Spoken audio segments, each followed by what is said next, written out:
honor to Pastor Bethlehem, and we praying for him that he have a safe arrival back on tonight. We looking forward to being back on tonight. He sound like he just fired up for the night. So you don't want to miss tonight. Praise the Lord. I think he still, and we all are still in this revival mode. This morning, I just want to deal with some things. He coming back. I want to deal with some things that might help us. Thank you. I'm sure I won't be jumping that pastor up. You don't have to worry about that water. I think the water's safe. But I want to deal with some things that might help us even on tonight, even this morning, but even on tonight. That while we in the revival mode, that we can understand a few things. Giving the honor to the first lady of this house, Lady Carol,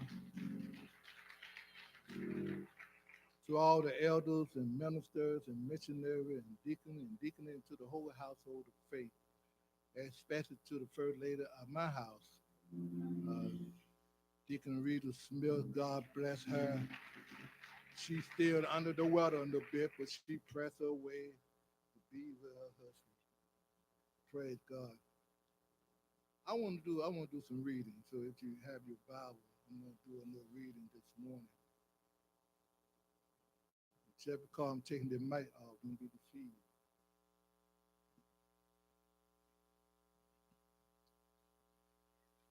If you go to Genesis with me, Genesis,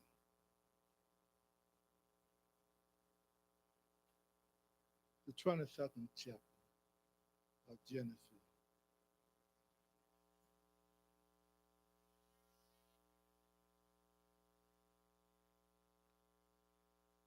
Deacon Earl, if you say amen, I might do something. All right. Praise the Lord.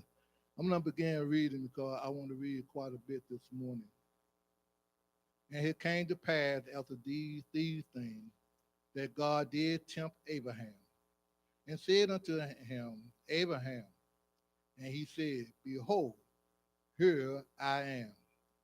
And he said, Take now thy son, thy only son, Isaac, who thou lovest, and get thee into a land of Moriah, and offer him there for a burnt offering upon one of the mountains which I will tell thee of.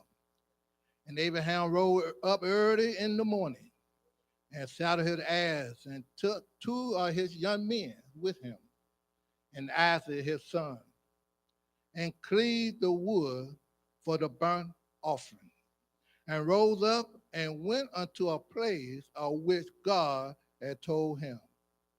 Then on the third day, Abraham lifted up his eyes and saw the place afar off. And Abraham said unto his young men, Abide ye here with the ass, and I and the lad will go yonder and worship and come again to you. Do not faith to me. You know you're coming back. And Abraham took the wood and the burnt offering and laid it upon Isaac his son, and took the fire in his hand and a knife, and they went both of them together. And Isaac spake unto Abraham his father and said, My father. And he said, Here am I, my son. And he said, Behold, the fire and the wood, but where is the lamb of the burnt offering? And Abraham said, My son, God will provide himself a lamb for the burnt offering. Seeing that faith to me. So they went both of them together. And they came to the place which God had told him of. And Abraham built an altar there and laid the wood in order and bound Isaac his son and laid him on the altar upon the wood. And Abraham stretched forth his hand and took the knife to slay his son. And the angel of the Lord called unto him out of heaven and said, Abraham, Abraham. And he said, Here I am.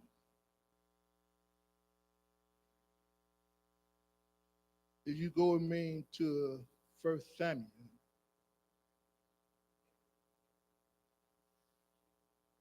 the 3rd chapter, Abraham said, "Here I am." The 3rd chapter began reading, and I know there are a lot of reading, but let me give you time to get there. Ain't nothing wrong with no reading.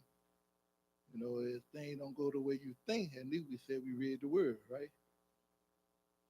The word is always in order. I want you to remember Abraham took his son up on the mountain, laid him upon the altar, and got ready to slay his only son, Isaac, who he loved. But in chapter 3 of 1 Samuel, it reads, "And the child Samuel ministered unto the Lord before Eli. And the word of the Lord was precise in those days. There was no open vision. And it came to pass at the time when Eli was laid down in his place, and his eye began to wax dim that he could not see. The earth of the lamp of God went out in the temple of the Lord, where the ark of covenant was, and Samuel was laid down to sleep. That the Lord called Samuel, and he answered, Here I am, here am I. And he ran unto Eli and said, Here am I, for thou callest me. And he said, I call not, lie down again. And he went and lay down. And the Lord called yet again Samuel. And Samuel arose and went to Eli and said, Here am I, for thou didst call me. And he answered, I call not, my son, lie down again. Now Samuel did not yet know the Lord, neither was the word of the Lord yet revealed unto him. And the Lord called Samuel again the 3rd time. And he arose and went to Eli and said, Here am I, for thou didst call me. And Eli perceived that the Lord had called the child. Therefore Eli said unto Samuel, Go, lie down. And it shall be, if he call thee, that thou shalt say, Speak, Lord, for thy servant heareth. And Samuel went and lay down in his place. And the Lord came and stood and called at other time, Samuel, Samuel. And Samuel answered, Speak, for thy servant heareth. Praise the Lord. I don't want to be disrespectful, say something, be rude or anything like that. So I ain't gonna ask you to repeat it to your neighbor. But repeat this to yourself. I mean, just really do it with love. Say, self, hush. The Lord is speaking. Right. Hush, hush, be quiet. For years I thought hush, that was something my mama made up. When she said, hush, boy, I didn't know that was in the dictionary until later on.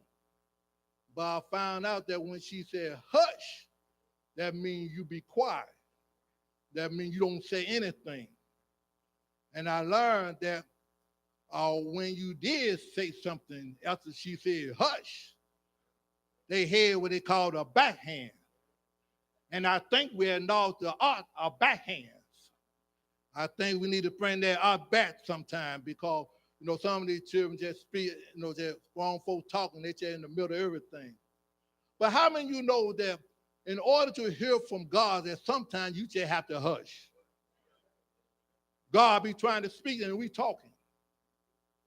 Sometimes we just have to close our mouth. Sometimes in prayer, we really need to speak what's on our mind and our heart. Other times, we really just want to hear God speak to us. It so happened incident in the Bible that may help us. We just read the account from the life of Samuel recorded in 1 Samuel 3. The first thing we have to understand about hearing from God, we first have to learn how to humble ourselves. The Bible says, humble yourself, therefore, under the mighty hand of God, that he may exalt you in due time. Notice that God did not speak to the grown-up priest, neither he spoke to the priest's son or anyone else, just to Samuel. Now we understand the story of Samuel. We know that Samuel father had Peninnah, I think they were Peninnah and Hannah didn't have no children, and every time they went up to the temple, the husband gave Peninnah and the two sons and the daughter their portion, but she gave Hannah a more effective portion. He loved Hannah, but Hannah had no children. And I don't know about you. I don't know if you ever been marked before, but marking you every time you turn around damage your spirit. I remember when I was just a young lad, how I was marked, and I still think about some time how God had to deliver me from people.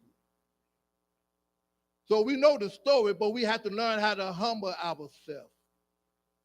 You know, I don't know about you, but humbling yourself means that sometimes you have to close your mouth.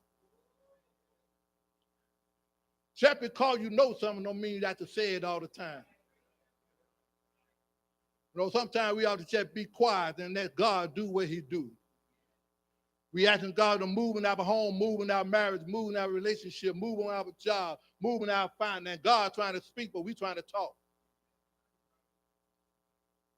Maybe he spoke to the young boy because he was so-called the Lord on the totem pole in the temple. I don't know. But James 4:6 say, God uphold the proud and give grace to the humble.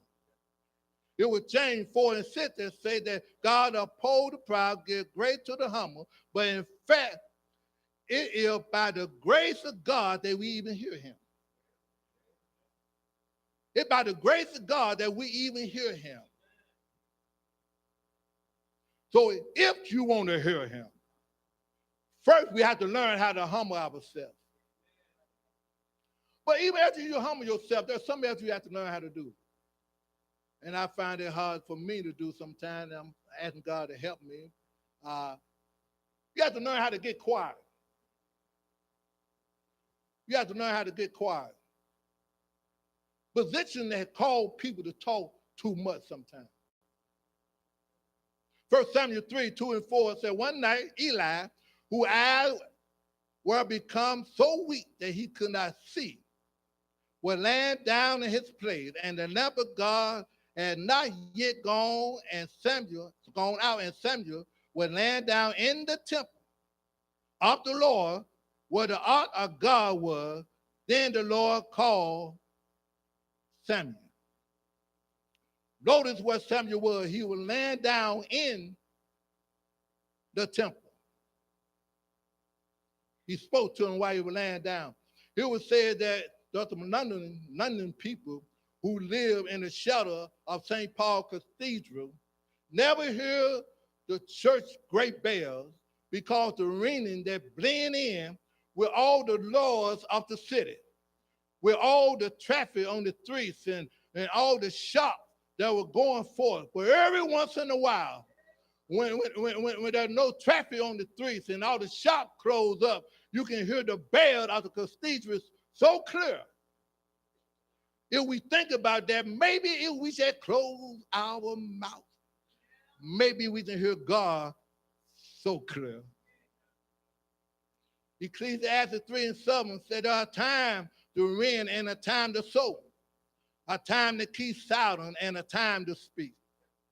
If you want to really hear God's voice, let's just get quiet for a moment. Not only that, and I won't be long. I won't be long. I'm about almost halfway now. But we also have to learn how to get in the presence of God. We have to get in the presence of God. You know, did you know where Samuel was laying down at? He was laying down in the temple. 33:4 says, he was laying down in the temple of the Lord where the altar of covenant was. Then the Lord called Samuel. Now we know Samuel's mother had dedicated him to the service of God. So he was in the temple. But the account said more, he was where the Ark of Covenant was in the temple. In other words, he was in God's presence, in the presence of God. There are fullness of joy. Now, for some of us, we think that only way we can get in the presence of God in a good hot church service. And we can. But there are 4 more other places that we can get into God's presence. Some people have prayer closets where they get into the presence of God. Some folks not walking in the park by themselves and just talk to God. You know, I don't know about you, but I like sitting in the steam room and talk to God. Some folks not going to the park, but even that, I noticed my grandmama and my mama, sometimes you don't even have to be in no place. You can be sitting in your kitchen and sing the song, Amazing Grace. How sweet the sound. In the presence of God, which said, come in the room and fill the room with his presence. You can be in your car and the presence of God will come in. Psalm 16:11 says, you made known to me the path of life in your presence, where there is fullness of joy. At the right hand are pleasure forevermore. It was Hebrews 13:5 that said, I will never leave you nor forsake you. So not only do we have to get into his presence, not only do we need to be quiet, but sometimes when God speaks to us, we don't understand what he's saying. So that's why we now have to learn how to get good counsel. And church folk don't have to get counsel from other church folks. You know, we think that we have this relationship with God and we should, that we know everything. But sometimes God will speak to you and you don't quite understand what he's saying. God spoke repeatedly to Samuel, even calling him by name. But Eli, the priest, that's why you got to make sure you have yourself in the right position. What happened to Eli was Eli's sons did evil. They even messed with the women at the door of the temple. And then there was a man that came to Eli and told Eli everything that was going to happen. And Eli spoke to his son, but not straightened everything up. So now, here God speaking to Samuel, and seemed to me Eli was a little slow to catch on. It seemed to me he was a little slow. But verse 9 said that Eli realized that the Lord was calling the boy. So Eli told Samuel, go and lie down. And if he call you, say, speak, Lord. I wish somebody would just say, speak, Lord. Does anybody want God to speak to you? I don't know about you, but something that we're dealing with, we need God to speak to us. There are some things we've been praying about for a long time. We need God to speak to us. I know we hear a lot of things. We hear some beautiful songs on the radio. And we have some people that come to us and say some good things. But it ain't nothing like hearing God speak to you himself. Somebody says, speak, Lord. Now, in order for him to speak, you have to hush. You have to hush. You don't know everything. So Eli told Samuel to go lie down. And if the Lord calls, say, speak, Lord, for your servant hear it. Some of us ears have got stopped up. Your ear gets stopped up when you hear a lot of junk. When you're involved in a lot of stuff you don't need to be involved in. your ear gets stopped up. You know, you can't hear as well as you used to. That's why the songwriter says you can't dance like you used to dance. If you can't shout like you used to shout. If you can't hear God like you used to hear him. Maybe your ears just stop up. So Eli was not the one hearing God's voice. He wasn't the one. He wasn't the one. God did not speak to Eli. But nevertheless, he gave Samuel some wise counsel. Now, if you believe that God is speaking to you, but you're not sure, go to someone you respect. Someone who knows God. But make sure he's somebody, or she is somebody who's spiritually mature. Proverbs 11:14 says, where there are no counselor, is the people fail. But in the multitude of counselors, there is safety. Proverbs 12:15 says, the way of a fool is right in his own eyes, but he that hardened unto counsel is wise. Okay, now we need to get to the nitty gritty of it. When God speaks to you, there's something else we have to do. We have to get in the habit of saying, speak, Lord. Speak, Lord. You might not want to hear it. I know y'all waiting to jump, but you might not hear it exactly what he's saying, but all you need to do is say, speak, Lord. Verse 10 says that he went and lay down in his place, and the Lord came and stood there calling at other times. Samuel, I need him to call Roy. I need him to say, Roy.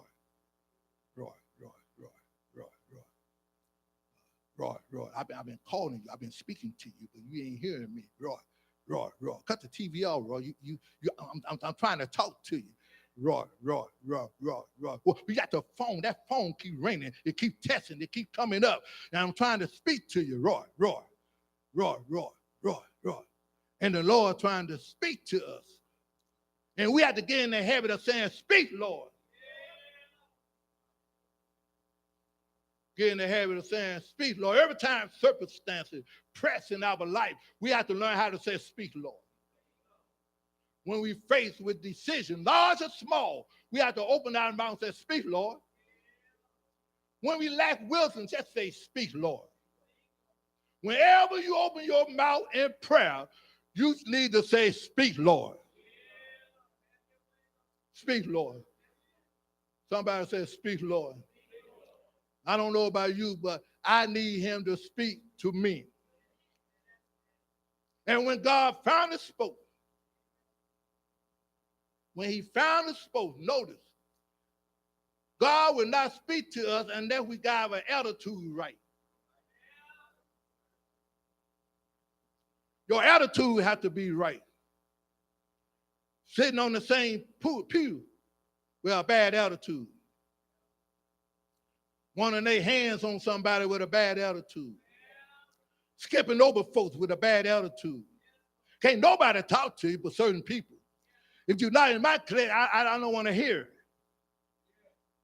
But when God found us spoke, he said, I am about to do something. That's what God told me. I am about to do something in Israel that will make the ears of everyone that hear it tingle. Sometimes when God speaks, we don't want to hear it. Because he ain't always saying something nice. I learned that God always saying what you want to hear. You might need to check to see that God. Because God will rebuke you. God will tell you to stop what you're doing. He will tell you, move to the side. Shut up, hush. Now you got to make sure that when you say speak, that you understand that he might not say everything you want to hear. He might not say everything you want to hear. It might cut you to the core, but I promise you it'll be good for you. Samuel, he told him that I'm going to do something that everybody that hear this, going to make their ear tingle. Samuel heard it. He heard it. But he heard it because he would listen. He wasn't trying to follow behind folks to see what was going on. He would listen. He wasn't talking. He would listen. He would land there, listen. He wasn't even singing. Samuel would land there, listen. He wasn't even reading the newspaper. He was sitting there, listen. He wasn't watching TV. God spoke. And if you want God to speak to you, if you want to hear God's voice, get in a listening attitude. God is a gentleman. He's a gentleman. He won't interrupt you while you're talking. He seldom speaks unless we are listening. He's a gentleman. He ain't not some of us. That's why Mama said, hush, pop. Because we don't know how to be quiet when we need to be listening. Matthew 11:15 says, and he that have an ear, let him hear. Some of our ears will stop us. Romans 10:17, so then faith coming by hearing, and hearing the word of God. It was Revelation 3:6 that say, he that have an ear, let him hear what the Spirit is saying to the church. If you look back at Abraham in Genesis, you find out that he was saying, don't kill your son. Now here Abraham getting ready to slay his only son. But what God was really saying, don't kill your dream. Don't kill your dream. Don't turn a deaf ear to God's voice and kill your dream. Kill what God has for you. Kill your anointing because you had turned a deaf ear. Notice if he wasn't listening to God's voice, he would have killed his son. If he wasn't listening to God, he has pulled the knife back. He was getting ready to kill his only son. And God told him, hold up. Look behind you, Abraham. Got a ram in the sticky. He's stuck. And sometimes your gift, your anointing, what you're asking God for is stuck. He's stuck in the sticky because you don't hear him when he's saying, look behind you. Look behind you. While Abraham and the son were climbing up the mountain on one side, Abraham's vision was coming up on the other side. The ram was coming up on one side and Abraham was coming up on the other side. And why are you sitting there wondering, where is my blessing? Listen to God, your blessing is on its way. It's coming up on the right side of the mountain. His provisions were coming up. If you don't hear God's voice, you will never get what God has for you. Your provision is already there. It's plain to me that if we just close our mouth just a little while, stop complaining, stop telling God to move this person, telling God what to do, God him what to do. He God, he almighty. He don't need your advice. He know what to do. He said, make your request known. He know what to do after that. Once you make your request known, your provision is on the way. Stand still. See the salvation of the Lord. Stop moving all over the place. The Bible made it plain to us. And I'm just about finished. This morning, I just want to talk to you because I think what happened is that we miss revival because we don't hear what God's saying in the revival. We do a lot of shouting. We do a lot of dancing, but do we hear God while he's speaking? Do we really hear him? I took this test because I was at home one day and the Lord told me to hush. I don't like that word hush. It sounds harsh. Sound sort of hateful to me. Hush. I didn't like it when my mama said, hush, boy. Till you said, be quiet, mama. But instead, she said, hush.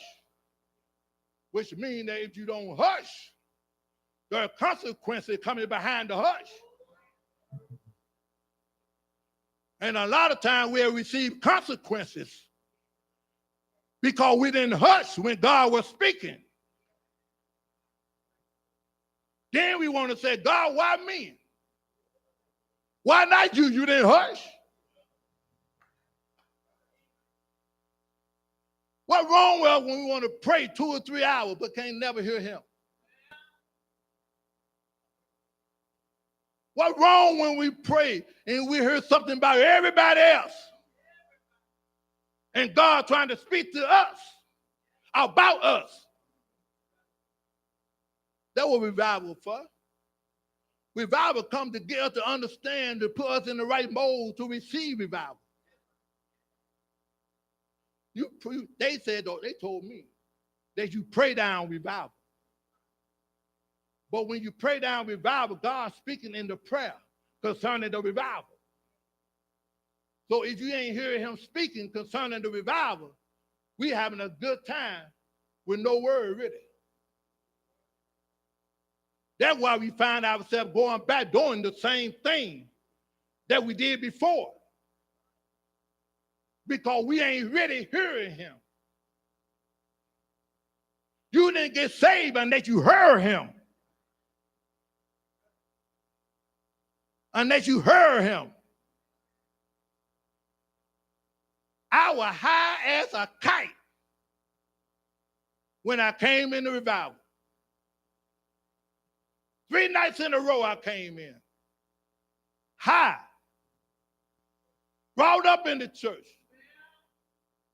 Knew the protocol of the church. Knew how to perform in the church. Said that something else. Know how to perform. Know what to say. Know how to say, ooh, ooh, yeah, wherever. We know how to fool folks. But one day something got a hold of me. I heard God's voice in the midst of revival. No. My mind wasn't right at first. Oh, Lord. I walked to the church door. Don't tell me God ain't powerful. Don't tell me God ain't powerful. All you need is a will that you want to be. You need to have a will. I came to church and I was high.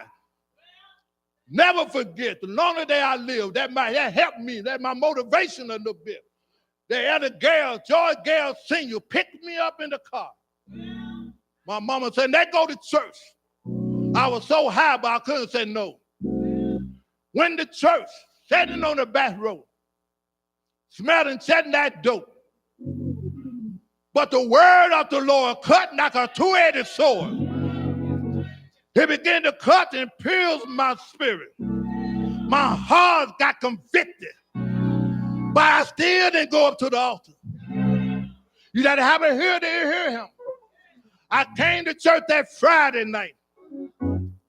I know y'all said they ain't preaching, they testify, but I got to tell you. Because the problem is we got folks in church that need to be saved. I ain't talking about just laying hands on folks. I mean need to be saved. Went in the church that Friday night. Never forget, even if you do. I sat right beside you. You said somebody smelled that dirt, like incense or something. Never forget. I didn't move, I didn't shake, I just stood there. Elder Perry Morris was preaching a revival. Something got a hold of me. I tried to sit there, but something happened to me. The next night I came back to revival. How again? Walked to the church door. The Lord said, I got you this time. I got you this time. I walked to the church door and lost my high. I came in the church sober. And I made an intelligent decision that night. For God I live. And for God I die. I got saved that night. Something happened to me. I didn't go to no rehab. I didn't need no rehab. Jesus for my rehab. The reason why I'm talking about this is because we got folks in church, been in church a long time. And we've been faking it a long time. But I heard somebody tell me not long ago, God is not playing with us. We living in the last days. You don't believe that, just look around and you see some stuff you never seen before. I might not get everything right, but I try to be the best I can be. And please forgive me if I offended anyone. But I know God so loved the world that he gave his only begotten son, that whosoever shall believe on him shall not die, shall not perish, but have everlasting. I don't know about you, but I want that everlasting. I want that everlasting. That when I walk down the street of Jerusalem in heaven, they tell me there are trees on both sides of the river. And the leaf on the tree is good for the healing of the nation. I want to be there when they call my name.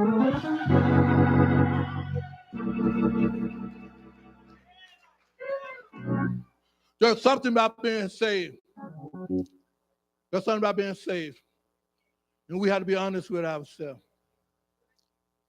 I was reminded of something just today.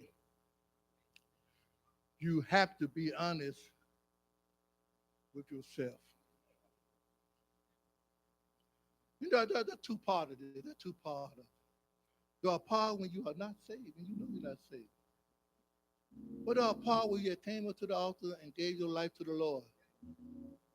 But you need God to help you. I heard the pastor say something about a cursing demon. And when he said that, I said, I don't curse. I never would have been cursing. But I got some other stuff I need you to cut off of me. I need some stuff, Deacon Earl, to cut off of me. I can't stand when people say something about me, about other folks. And what happened is I hold that thing on the inside. And I'm trying to pray, I'm trying to teach, I'm trying to preach, holding some stuff. And there's some people in here holding some stuff. And you never be fully delivered holding on to stuff. I'm just trying to make it plain. You know, Pastor coming tonight, we're going to have a Holy Ghost good time. But I want to make it plain, we got to get our life together. I remember when Pastor married his sister, Sister Field. I was one of them preachers, and I wasn't no preacher then. I would come to the altar every Sunday and go back home and do what I do. I came to the altar every Sunday until when they have altar call, they knew I was coming. But I kept on coming.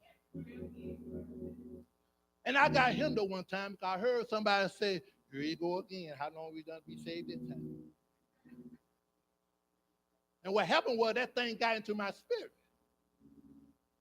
And I couldn't even stand to look harder, holding stuff that I heard. Then one day the Spirit of the Lord came and I heard him. Told me, go back to the door and tell her you sorry for holding some stuff. And she said, I don't even remember what I said. But the devil has set up counsel on the inside of me. That I couldn't hear the word that he really wanted me to hear. Because my ear was stopped up because something on the inside of me stuck. So I'm asking you today, so we can go home and be back early for the night. If you be honest with yourself. And see, one thing about us is that we don't like to come to the altar because we're afraid what people say. We're afraid that I'm a missionary, I'm a preacher, I'm a deacon, I come to the altar. They don't try to figure out what I did or what I done. I don't care what you think. I like to get my life right with God.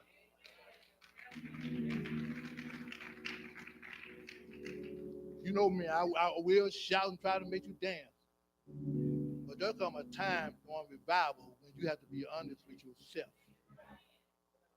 You will never get the fullness of a revival holding stuff until you confess that you have a problem with your wife, with your husband, with your children, with your wherever the case may be. You ain't just cursing. Some of you are just mean. What kind of saints supposed to be mean and talking about witnessing? Okay, let me know. If you know, there's some stuff in you want God to work on.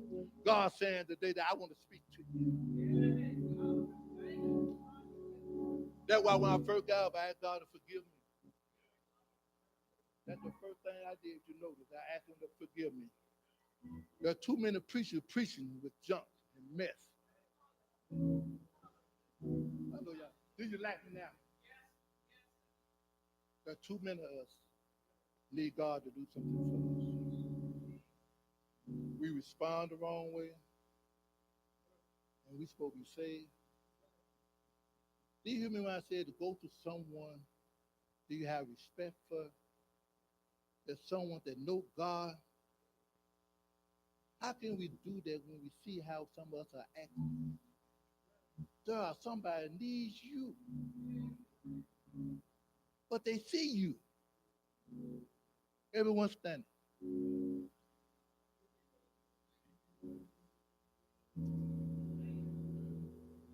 I got two appeals I want to make. I got two. If you're not saved and you know you're not saved, I don't care you in the choir. I don't care you on the deacon board. I don't care where you at. I don't care what ministry you in the church. I don't care about none of that. We have people. Now I pray we don't have it here at Rosemont. But if we do, there's a good time for you to come and get it right. Hold in position and know they're not really saved. Now, I'm not just speaking the robe, I'm speaking the ball. Y'all understand what I'm saying? But I know here at the church, we need God to move some stuff from us. That's my first appeal. My second appeal is that you need God to do something special. If you ain't heard God speak to you, I ain't talking about through a prophet. So he will speak through prophets. He will speak through the pastor. He will speak through leaders. But if you ain't heard God speak to you, I ask you to come to the altar.